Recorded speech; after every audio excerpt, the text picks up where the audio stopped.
They were the ultimate power players, ruling vast swaths of Europe for centuries.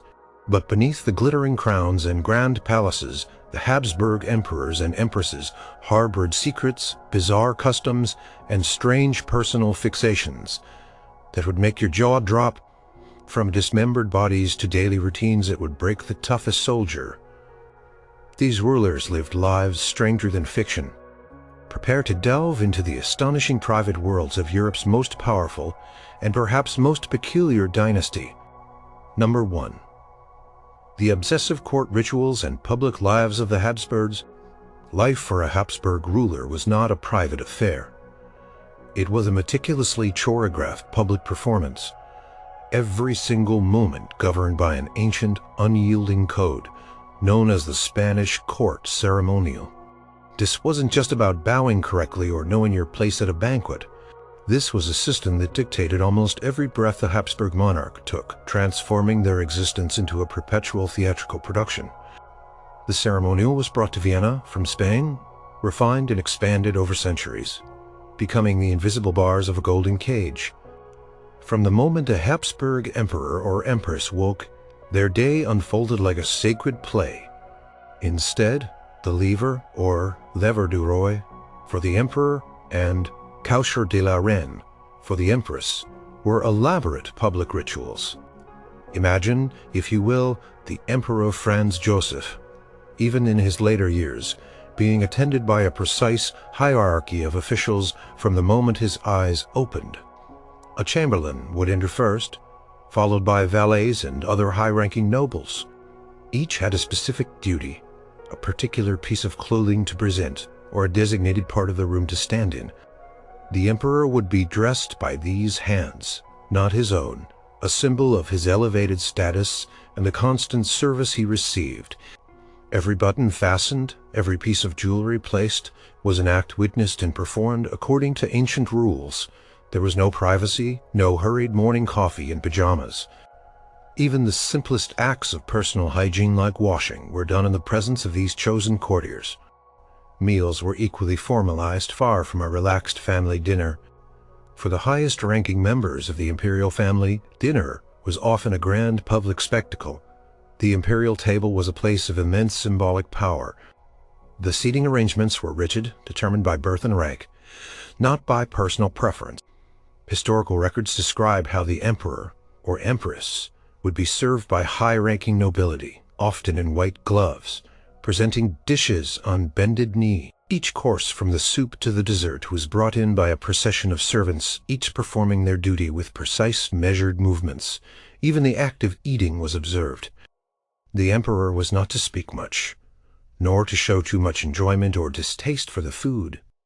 It was a demonstration of regal control, a quiet assertion of power over their own base needs.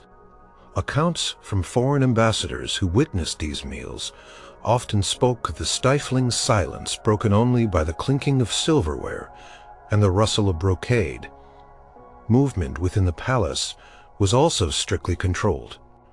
When a Habsburg ruler moved from one room to another, especially in the larger imperial residences, like Schönbrunn Palace or the Hofburg, it was not a simple stroll. It was a mini-procession. Courtiers would precede them, clearing the way, announcing their approach. Others would follow in their wake. The precise distance courtiers had to maintain from the sovereign, the number of steps they were allowed to take forward or backward, and the depth of their bows were all codified. To step out of line even slightly was considered a grave breach of etiquette, a challenge to the established order. This constant surveillance meant that rulers had very little personal space or time for quiet reflection. Their lives were lived in a fishbowl, every action scrutinized, every gesture carrying meaning. Even their most personal moments were subject to these rules. The birth of an imperial heir, for example, was not a private family event. It was a public affair, a necessary demonstration of the legitimacy of the succession. Court officials, high-ranking nobles, and even sometimes selected commoners were present in the birthing chamber to witness the arrival of the new prince or princess. This ensured there could be no doubt about the child's royal lineage. Similarly, marriages were not just alliances between two individuals. but grand political statements, celebrated with multi-day festivities, banquets, balls, and theatrical performances, all designed to project Habsburg power. The Habsburgs were also bound by the Spanish succession to the throne. This meant that the heir apparent, once designated, lived under an even more intense spotlight. Every aspect of their education, their hobbies, their companions, was chosen not for personal development, but for their future role as sovereign. They were trained from childhood in the intricate dances of court life, in the languages of diplomacy, and in the traditions of their vast empire. Their personalities were in many ways subsumed by the role they were destined to play. One of the most striking examples of this court rigidity was the treatment of imperial widows. Once an empress became a widow, her life underwent a dramatic transformation. She was expected to retreat from active court life, often moving to a separate residence, and her dress would change to perpetual mourning black. Her public appearances became limited, and her role shifted from a reigning consort to a symbol of dynastic continuity and piety. This strict adherence to mourning protocols could last for decades, dictating not just her wardrobe but her social interactions, and even the way her apartments were decorated. The constant public performance extended to religious observances as well. The Habsburgs were devoutly Catholic, and their faith was interwoven with their rule. Attending Mass was not just a personal spiritual act, it was a state function. The emperor and empress would attend with their full court, their pews specially designated, their entry and exit meticulously timed. Their piety was a public display, a testament to their divine right to rule and their role as defenders of the faith. These ceremonies were often long and elaborate, filled with pomp and circumstance, designed to inspire awe and reinforce the connection between the earthly ruler and the heavenly realm. Even death offered no escape from the relentless grip of court ritual, as you will discover in an earlier chapter. The meticulous, multi-step process of preparing the imperial body for burial, the separate interment of organs, or the ultimate public performances marking the end of one reign and the seamless transition. The next, all carried out with the same unwavering adherence to ancient custom. For the Habsburgs, their lives were not their own. Every smile, every step, every meal, every ceremony was designed to project an image of power, stability, and divinely ordained rule. This intense focus on outward presentation and rigid adherence to tradition created a peculiar existence, one where the individual was secondary to the crown, and where personal eccentricities, when they did emerge, often found strange ways to manifest within the unyielding framework of courtly life. The very air they breathed was thick with protocol, shaping their personalities and their destinies, leaving them little room for genuine privacy or spontaneous expression. Their existence was in its purest form a life lived entirely on stage. Number 2. The dynastic habit of close kins, marriages, and its consequences. The Habsburgs for centuries were masters of dynastic marriage. It was their primary tool for expanding their power, cementing alliances, and ensuring the continuity of their vast territories. Forget romantic notions of love and courtship. For these rulers, marriage was a calculated political move, a strategic chess game played out across the map of Europe. But there was a particularly striking habit within this strategy: the relentless insistence on marrying within their own family, often first cousins, and sometimes even nieces or other close relatives. This practice, known as endogamy, was not unique to the Habsburgs, but they pursued it with an almost religious zeal, leading to some undeniable and lasting physical consequences. The logic behind these close-kin marriages was in their minds perfectly sound. The Habsburgs had accumulated an astounding collection of crowns and lands: Austria, Hungary, Bohemia, parts of Spain, the Netherlands, vast territories in Italy, and even colonies across the globe. To them, the best way to keep this immense inheritance intact was to ensure that it remained firmly within the family. By marrying a cousin or a niece, they believed they were consolidating power, preventing fragmentation, and strengthening the Habsburg bloodline.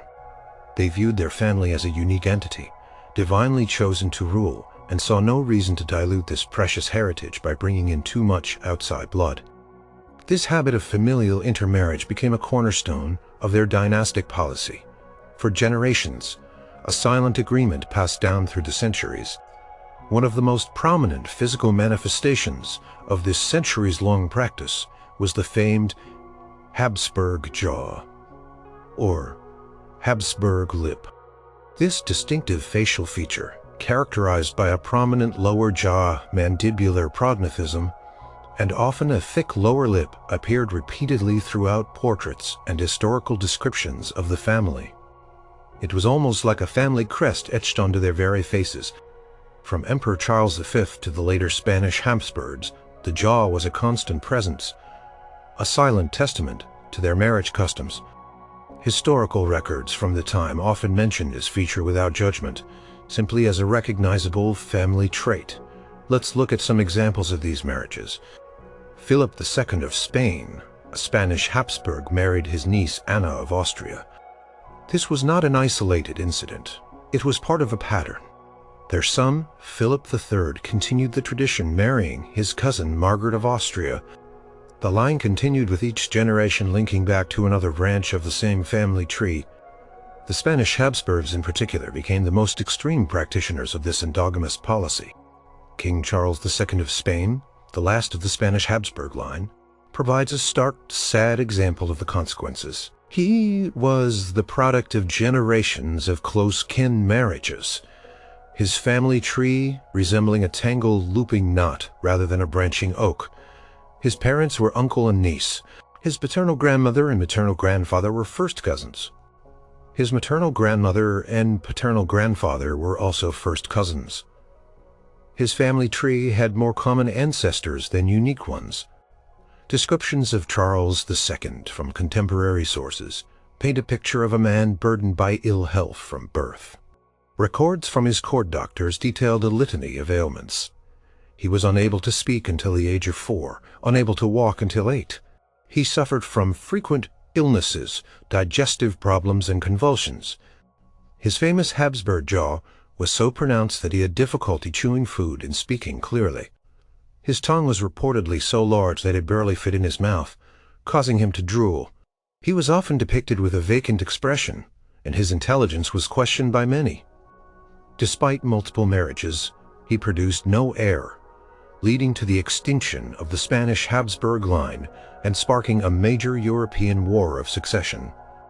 His very existence, marked by physical infirmities and the inability to procreate, became a stark, if unacknowledged by them, example of the biological risks of their marriage habits. The Austrian branch of the Habsburgs also engaged in cousin marriages, though perhaps with slightly less extreme frequency than their Spanish relatives. Emperor Ferdinand II, a devout ruler, married his first cousin Maria Anna of Bavaria. Their son Ferdinand III married his first cousin, once removed, Maria Anna of Spain. This pattern continued, ensuring that the Habsburg blood remained undiluted. While the physical consequences might have been less immediately apparent, in every individual, the shared genetic heritage meant that certain conditions and the distinctive facial features continued to manifest across the generation. The imperial court, the very heart of Habsburg power, was filled with individuals who shared a remarkable number of common ancestors. When you look at portraits of Emperor Leopold I or Empress Maria Theresa, you can often discern elements of the distinctive jawline, though perhaps less pronounced than in the Spanish line. These rulers simply accepted it as a characteristic of their lineage, a mark of their unique identity. They did not question the wisdom of the marriage strategies that created these features. For them, the priority was always the preservation of their power and their vast dominion. The search for suitable spouses was a continuous diplomatic effort. Ambassadors were dispatched to various courts, not in search of love, but in pursuit of the perfect dynastic match. Detailed negotiations would take place over dowries, inheritances, and political alliances. The individuals themselves were often secondary, their personal desires largely irrelevant in the grand scheme of imperial ambition. Young archdukes and archduchesses were raised with the understanding that their marriages would be for the benefit of the family and the state, not for personal happiness. This deeply ingrained habit of viewing marriage as a tool of statecraft, coupled with a preference for marrying within their own, created a unique family dynamic and a distinctive physical legacy that followed them throughout their reign. The Habsburg lip became a recognizable visual shorthand for the dynasty itself. Artists, even those commissioned to paint flattering portraits, often subtly or not so subtly depicted this feature. It was simply part of who they were, a genetic signature that proclaimed their royal bloodline and their long history of strategic unions. The fact that this physical trait was a direct consequence of their sustained habit of marrying close relatives was not a source of shame or regret for them. Instead, it was an accepted part of their unique identity, a byproduct of centuries of calculated choices aimed at preserving their power. And the vast territories under their rule, the Habsburgs endured for centuries, a testament to their political acumen, but their genetic legacy also tells a story of the biological cost of their single-minded pursuit of dynastic purity. Number 3. Emperor Franz Joseph I's rigid daily routine and Spartan life. For an emperor who ruled one of the largest and most complex empires in Europe for nearly 68 years, you might expect a life of opulent indulgence, endless banquets, and leisurely pursuits. But Emperor Franz Joseph I, who ascended to the throne in 1848 and died in 1916, was anything but a pleasure seeker. His life was defined by an almost shockingly rigid daily routine and a Spartan personal lifestyle that would put many modern executives to shame. This wasn't just a preference, it was a deeply ingrained habit, a cornerstone of his character and his reign. Franz Joseph's day began incredibly early. Long before most of his subjects were even stirring, historical accounts consistently describe him waking at 3:30 in the morning, not 4 a.m., not 5 a.m., but precisely 3:30 a.m., day after day, year after year, for decades. This wasn't a temporary phase, it was a lifelong commitment. The imperial valet would wake him, and the emperor would immediately begin his meticulous morning ritual. The first step was a cold bath. Not lukewarm, not merely cool, but truly cold water. This was believed to be invigorating and a sign of toughness. After this bracing plunge, he would dry himself with a rough towel. There were no soft robes or luxurious toiletries. Everything was functional, practical, and designed to promote a sense of discipline and readiness for the day ahead. His personal hygiene routine was swift and efficient, devoid of any frills. Dressing was also a no-nonsense affair. Franz Joseph would put on his military uniform, the same simple, unadorned uniform almost every day. Even when not attending official military functions, he wore very few civilian clothes, preferring the uniform as a symbol of his duty and his role. As the supreme commander of the imperial armed forces, his wardrobe was remarkably modest for a man of his immense wealth and power, consisting mainly of variations of this simple uniform. He had no interest in fashion or ostentatious display. By 4 a.m., the emperor was already at his desk. His workspace was a stark contrast to the gilded ballrooms and ornate reception rooms of the Habsburg Palace. His study was notoriously simple, almost austere. It was filled with papers, maps, and stacks of documents reflecting his relentless focus on governance. He would begin working immediately, reading and signing official papers, reviewing reports, and drafting correspondence. He rarely used a secretary for his personal letters or daily tasks, preferring to handle much of the paperwork himself. His handwriting was legendary for its neatness and legibility. Even in his old age, his breakfast was equally plain. A simple cup of coffee and a piece of bread, perhaps, a roll. There were no elaborate spreads of fruit, pastries, or a variety of hot dishes. This minimal meal was consumed, quickly allowing him to return to his work without delay. The entire morning was dedicated to administrative duties, dealing with the endless stream of documents that flowed through his office from across the empire. He maintained an impressive grasp of detail, astonishing his ministers with his knowledge of specific local issues. Franz Joseph's work ethic was legendary. He often worked for hours without a break, sustained by an unwavering sense of duty. He was known for his aversion to modern technology. He preferred handwritten documents to typewritten ones, and he was skeptical of the telephone and other new inventions.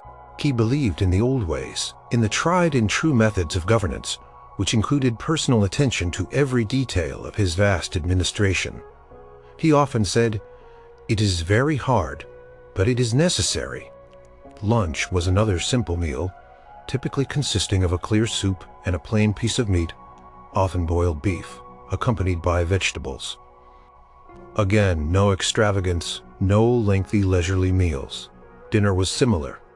He rarely enjoyed elaborate culinary experiences, preferring consistency and simplicity in his diet. This habit of plain eating was a stark contrast to the lavish banquets that were a regular feature of imperial court life for guests and foreign dignitaries. The emperor himself ate like a common soldier, a reflection of his disciplined nature. In the afternoons, his routine would often include meetings with ministers, ambassadors, or other officials. He listened patiently, asked precise questions, and made his decisions methodically. He was known for his calm demeanor even in times of crisis, and his ability to remain detached and rational. He was not prone to emotional outbursts or sudden changes of plan. His daily schedule provided a framework of stability and predictability. In an empire that was often turbulent, his personal interests were also remarkably restrained. He enjoyed hunting, but even this pursuit was conducted with a sense of military precision. He would rise early, ride out to the hunting grounds, and return to his duties without lingering. He had little interest in the arts, music, or elaborate social events which were usually left to his more flamboyant wife, Empress Elizabeth, and other members of the imperial family. Franz Joseph preferred solitude and the quiet satisfaction of managing his empire. Evenings were generally spent continuing his work or on rare occasions attending a brief formal reception. He typically retired early, often by 9 p.m., ready to repeat his demanding routine the next day. This unwavering discipline was a hallmark of his reign, a deeply ingrained habit that defined his character and his approach to governance. He saw himself as the first servant of his state, and his lifestyle reflected this profound sense of obligation. During times of war such as World War I, his routine remained unbroken, a testament to his sheer will and dedication. Despite his advancing age and the immense pressures of the conflict, he continued to rise at 3:30 a.m., attend to his papers, and conduct his duties with the same relentless focus. His habits were not just personal quirks. They were the pillars upon which he built his extraordinarily long reign, embodying a steadfastness that became synonymous with the Habsburg monarchy itself. He was a man of habit, perhaps more so than any other European ruler of his time, and those habits defined his life, his reign, and ultimately his legacy. Number 4. Empress Elizabeth's extreme beauty regimen and fitness. Obsession. Empress Elizabeth, or Sisi, as she was affectionately known, was renowned throughout Europe for her extraordinary beauty. But maintaining that legendary appearance was not a matter of casual upkeep. It was a relentless, all-consuming obsession, a daily ritual that bordered on the extreme. Her dedication to her physical perfection was a core habit that dictated much of her life, isolating her from court and plunging her into a world of peculiar personal practices. Sisi's most famous asset was her incredibly long, thick, chestnut-brown hair, which reached her ankles. Caring for it was an astonishingly time-consuming affair, taking up to 3 hours every single day. She had a personal hairdresser, Fanny Pfeifferlich, who was a former stage hairdresser and considered a true artist in her craft. This was not a quick brush and braid. The ritual involved washing her hair with a mixture of eggs and cognac every 2 to 3 weeks, a process that could last an entire day.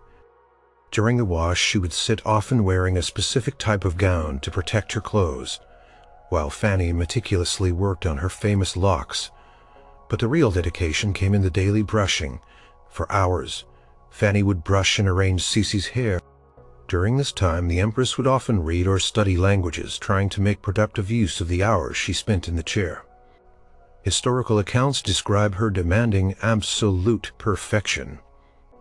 If a single hair broke during the brushing, Sisi would reportedly become distraught and occasionally slap her maid.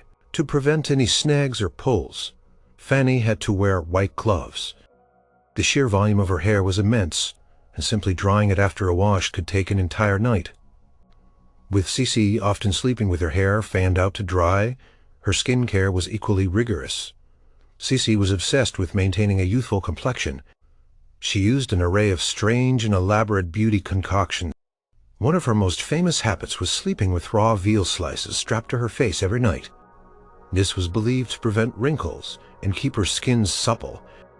Another peculiar treatment involved the face mask made of crushed strawberries or even raw egg whites, applied to tighten her pores. She would also take baths in warm olive oil to moisturize her skin, a rather messy and time-consuming practice. She avoided makeup, believing natural beauty was paramount, and instead focused on the underlying health of her skin. Sisi's figure was another object of intense focus. She maintained an incredibly slender waist, often cinching it to a mere 19 inches. A feat she achieved through extreme dieting and relentless exercise. Her daily diet was notoriously restrictive and often bizarre. She would sometimes subsist on a diet of only milk for days, or on a broth made from raw meat. At other times, she would only eat oranges. She was known to drink a concoction of raw egg whites and salt, believed to be a restorative. Her meals were often taken in solitude, or in the company of only her ladies-in-waiting, rather than at the formal imperial table where she felt scrutinized. This allowed her to control her diet without public comment. Her fitness routine was equally astonishing. Sisi was an avid sportswoman at a time when such activities were not common for women of her rank. She was an expert horsewoman, famed for her daring riding skills. She would ride for hours on end, often at a gallop across the countryside. She had a special riding school built at Schönbrunn Palace, and even installed gymnastic equipment in her apartments. She would perform exercises on parallel bars, rings, and weights, often with her ladies-in-waiting attempting to keep pace. She walked for miles at a brisk pace that exhausted her companions. She even had her own circus in the palace, where she would practice riding, vaulting, and other equestrian acrobatics, often with her favorite horses.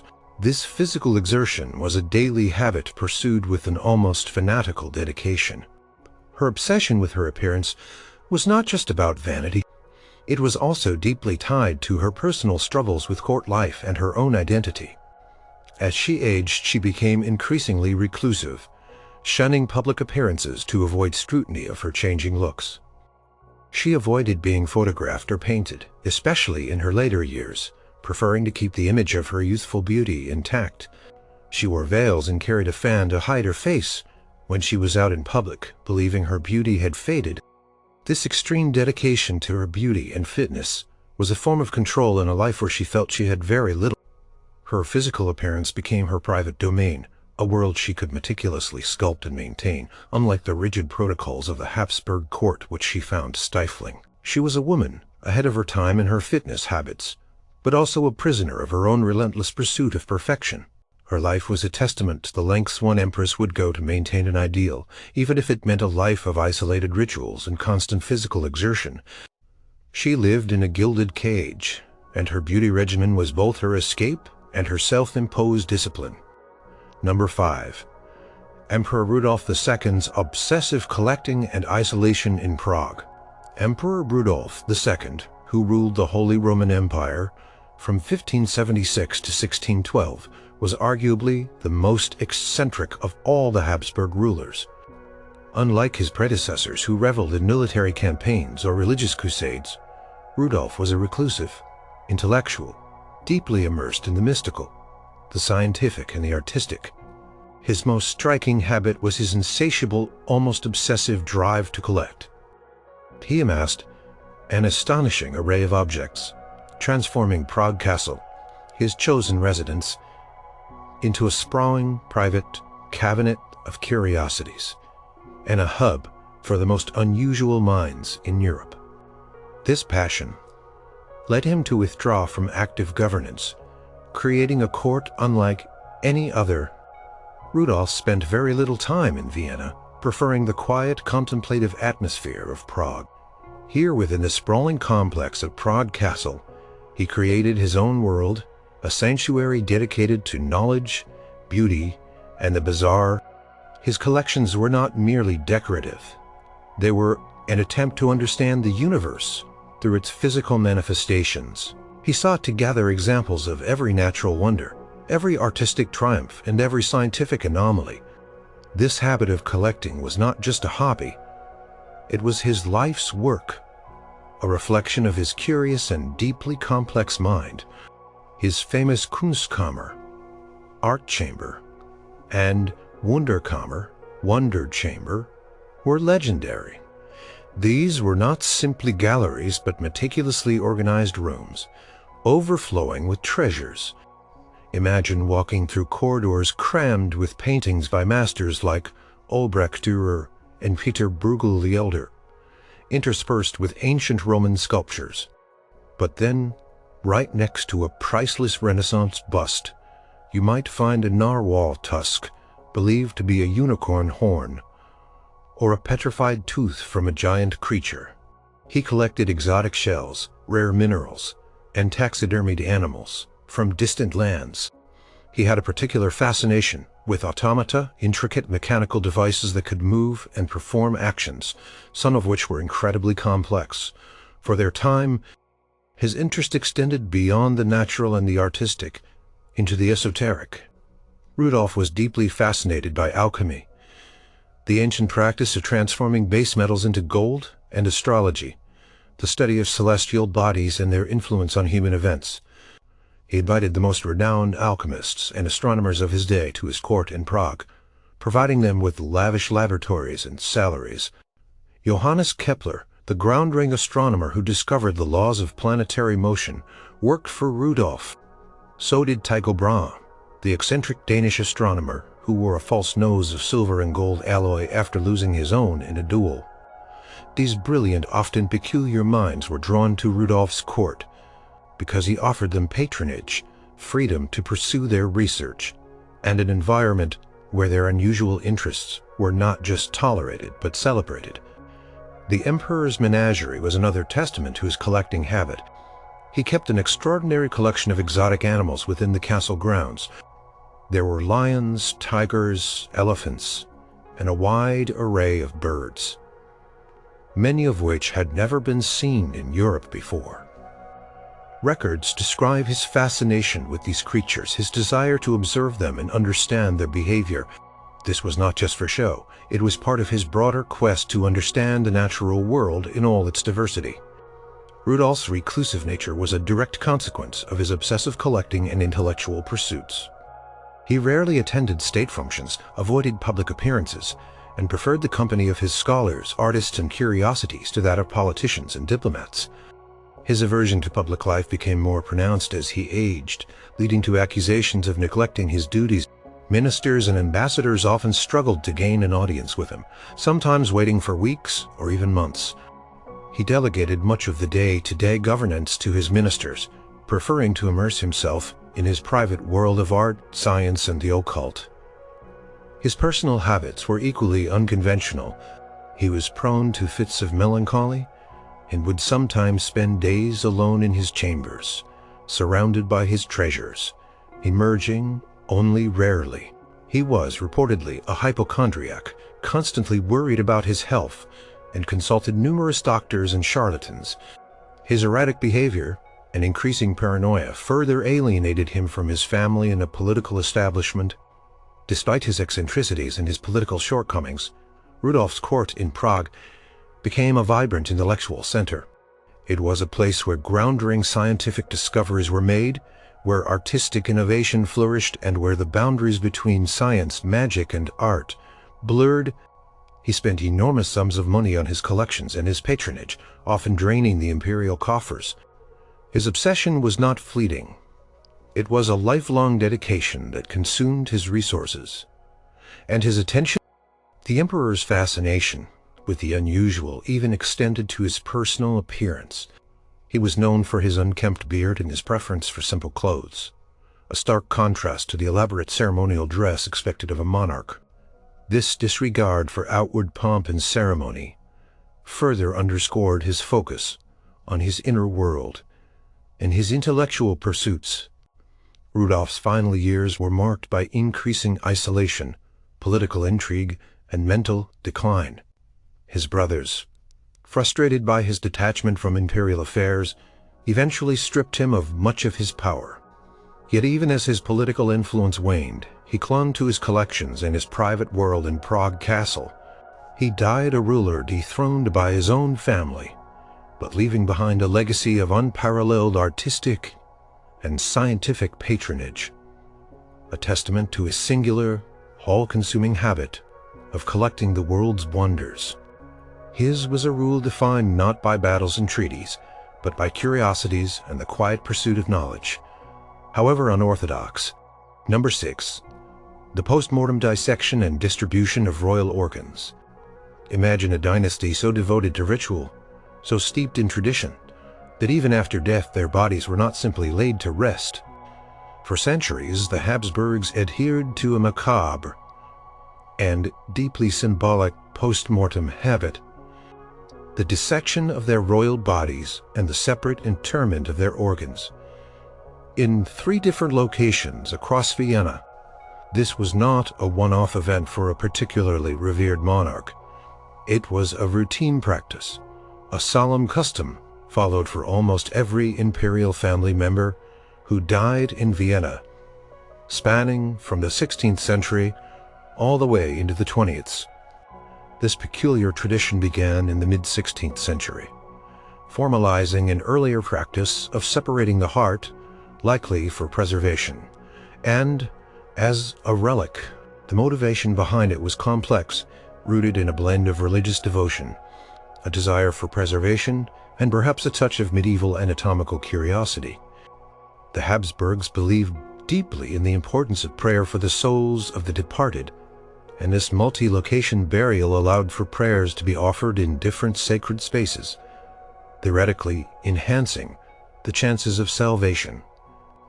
Immediately after a Habsburg ruler or family member died, their body would be prepared for this unique multi-part burial. A team of court physicians, surgeons, and often a trusted chaplain would carry out the procedure. The body would be opened and 3 vital organs would be carefully removed: the heart, the intestines, and the rest of the internal organs. Each set of organs had a specific, designated final resting place in Vienna. The hearts, considered the seat of the soul and emotion, were placed in silver urns and taken to the Herzgruft, heart crypt, in the Loreto Chapel of the Augustinian Church. This church was particularly significant to the Habsburgs, often serving as their parish church and a place for royal weddings. The heart crypt is a solemn, intimate space, lined with rows of identical silver urns, each bearing the name of a deceased Habsburg and the date of their death.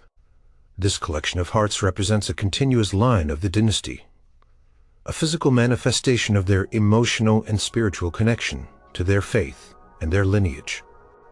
Over 50 Habsburg hearts are interred here, including those of Emperor Franz Joseph I and his beloved Empress Elizabeth.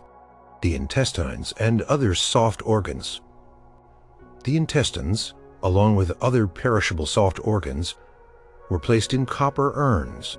These were then interred in the ducal crypt beneath St. Stephen's Cathedral, Vienna's majestic Gothic landmark. This choice was also symbolic, as St. Stephen's was the archiepiscopal seat and the most important church in Vienna, representing the spiritual heart of the city and the empire. The interment of the intestines here symbolized the earthly, transient nature of the body, returning to the very foundations of the city's spiritual life.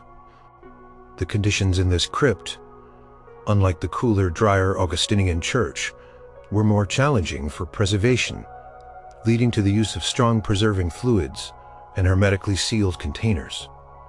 The bodies. The main body, after the removal of the organs and often embalming, would be dressed in elaborate ceremonial robes and placed in a magnificent sarcophagus. These sarcophagi were then transported with immense pomp and ceremony to the Kaisergruft in the Capuchin Church. This was the principal burial site of the Habsburg dynasty, their grand mausoleum. Here, row upon row of massive, ornate metal sarcophagi fill the crypt, each a work of art, reflecting the power and wealth of the empire. From Emperor Matthias, who died in 1619, to Emperor Franz Joseph I, in 1960, nearly all Habsburg emperors and empresses, along with many other members of the imperial family, found their final rest. The Capuchin friars maintained vigil over the crypt, a continuous presence of prayer for the souls of the deceased. The multi-location burial was a public spectacle, part of the elaborate court ceremonial surrounding a Habsburg death. The processions of the urns from the Hofburg Palace to the Augustinian Church and St. Stephen's Cathedral, and finally the grand procession of the main coffin to the Capuchin Church, were major civic and religious events. These processions allowed the Viennese populace to witness the imperial funeral rites, reinforcing the dynasty's connection to its people and its faith. The last Habsburg to undergo this traditional multi-part burial was Emperor Franz Joseph I, who died in 1916. His heart was placed in the Augustinian Church, his intestines in St. Stephen's, and his body in the Capuchin crypt. His wife, Empress Elizabeth, who had died tragically in 1898, also had her heart placed in the Augustinian Church, while her body rests in the Capuchin crypt. This habit continued even as medical science advanced and beliefs about the afterlife evolved. It was a deeply ingrained tradition, a mark of the Habsburgs' unique identity and their profound connection to Vienna. While it may seem strange and even gruesome to modern sensibilities for the Habsburgs, it was a profound act of piety, a way to ensure that their entire being in all its parts received perpetual prayers and a place of honor within the sacred landscape.